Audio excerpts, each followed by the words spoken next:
तो दोस्तों कैसे हैं आप सब। स्वागत है आपका हमारी इस वीडियो में। कुछ चमगादड़ खून चूसते हैं और कुछ कोविड-19 जैसे वायरस एक जगह से दूसरी जगह ले जाते हैं। इन सब के बावजूद हम चमगादड़ों के बिना जिंदा नहीं रह सकते। आखिर क्यों? सदियों से चमगादड़ों को लेकर कई धारणाएं बनाई गई। ये धारणाएं पौराणिक कथाओं में साफ तौर पर झलकती हैं। इनमें चमगादड़ों को रहस्यमय, मायावी और कभी कभी रात के शैतानी जीवों के तौर पर भी बताया गया है। दरअसल गुफा में रहने वाले सुपर हीरो चमगादड़ों के बारे में कहा जाता है कि यह माया सभ्यता में बताए गए डेड बैट से प्रेरित है। माया सभ्यता की पौराणिक कथाओं में डेड बैट अंधेरे और बलिदान का एक देवता है जिसे कैमजोत के नाम से जाना जाता है।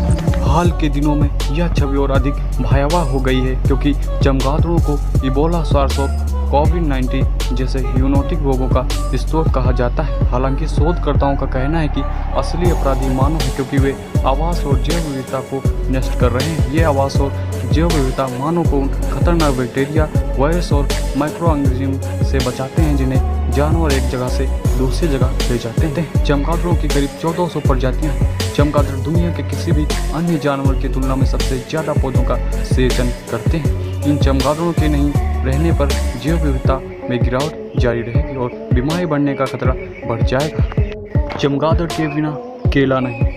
पृथ्वी पर मौजूद सभी स्तनधारियों में चमगादड़ 20% हैं। उनके बिना कई पारिस्थितिक तंत्र नष्ट हो जाएंगे। ये चमगादड़ ही हैं जो केले और आम और एगो जैसे भोजन पैदा करने वाले पौधों की प्रजातियों में फूलों को सेचित करते हैं। चमगादड़ 500 से अधिक प्रकार के पौधों को फैलाते हैं और उन्हें पुनर्जीवित करते हैं, जिसमें कोका बीन्स भी शामिल है। वे फलों को खाते हैं और अंकुरित होने के लिए जमीन पर बीज फैला देते हैं। हर साल वसंत के महीने में चमगादड़ पूरे महाद्वीप में घूमने निकलते हैं, लेकिन अब उन्हें काफ़ी परेशानी का सामना करना पड़ रहा है। वनों की कटाई और विकास के कारण जम्बिया से लेकर जर्मनी तक चमगादड़ के आवासों में लगातार कमी हो रही है। इस सच्चाई के बावजूद कि वे शहरी और क्षेत्रों में इमारतों और पार्कों में ठहरने की जगह ढूंढते हैं, इनकी संख्या कम होने लगी है। कभी फ्लाइंग फॉक्स या फ्रूट वेट फलों और चमगादड़ों की करीब 200 प्रजातियां थीं, लेकिन अब 8 विलुप्त हो चुकी हैं और 22 विलुप्त होने की कगार पर है। चमगादड़ के कम होने पर जैव विविधता में कमी होगी और केलों का उत्पादन कम होगा।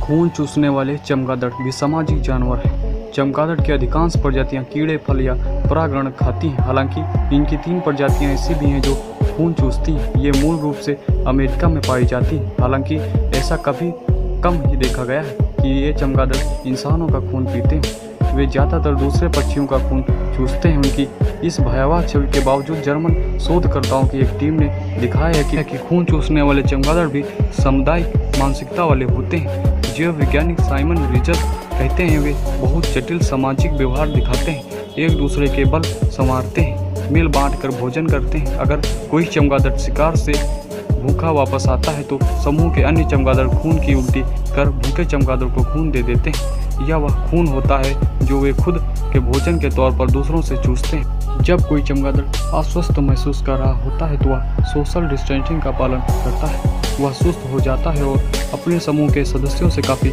कम मिलता है। काफ़ी कम संख्या में होने के बावजूद खून चूसने वाले चमगादड़ ज़्यादा ध्यान आकर्षित करते हैं। हालांकि चमगादड़ों की कई और प्रजातियां हैं जो वायरसों को जानवरों के सहारे फैलाती हैं। ये वायरस मनुष्यों में तेज़ी से फैलते हैं। माना जाता है कि इबोला, सार्स, मध्य पूर्व रेस्पिरेटरी सिंड्रोम और कोविड-19 चमगादड़ों से उत्पन्न हुए। शरीर का तापमान ज़्यादा होने की वजह से चमगादड़ में उच्च प्रतिरक्षा होती है और संक्रामक रोगों को सहन कर सकता है। बुखार की स्थिति में वे वायरस को रोक सकते हैं और उन्हें आगे फैला सकते हैं। इससे यह अन्य जानवरों में फैलता है। संक्रामक बीमारी के प्रसार में चमगादड़ की भूमिका हैरान करने वाली बात नहीं है। वे चूहों के बाद दूसरे सबसे अधिक आबादी वाले स्तनपायी और सबसे ज़्यादा गतिशील भी हैं।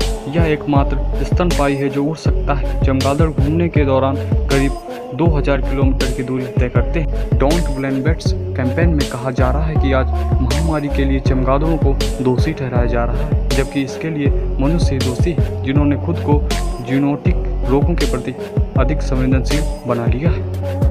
हाल के अध्ययनों से पता चला है कि विशेष रूप से वनों की कटाई की वजह से जैव विविधता में भारी कमी आई है। इससे मनुष्यों और ऐसे वन्य जीवों के बीच की दूरी कम हो गई है जो चमगादड़ों में उत्पन्न होने वाली खतरनाक वायरस फैलाते हैं। कुछ देशों में यूनोटिक बीमारियों से जुड़े होने के कारण चमगादड़ों को मारने के प्रयास किए जा रहे हैं, लेकिन इन चमगादड़ों की वजह से ही जैव विविधता फिर से स्थापित होगी और मनुष्यों में वायरस का प्रसार सीमित होगा। चमगादड़ मच्छरों सहित रोग फैलाने वाले कीड़ों के विशाल समूह को भी खा जाते हैं। कुछ चमगादड़ प्रति घंटे में 1000 से अधिक कीड़े खाते हैं। तो दोस्तों, अगर वीडियो अच्छी लगी हो तो वीडियो को लाइक कर दें और हमारे चैनल को सब्सक्राइब कर दें।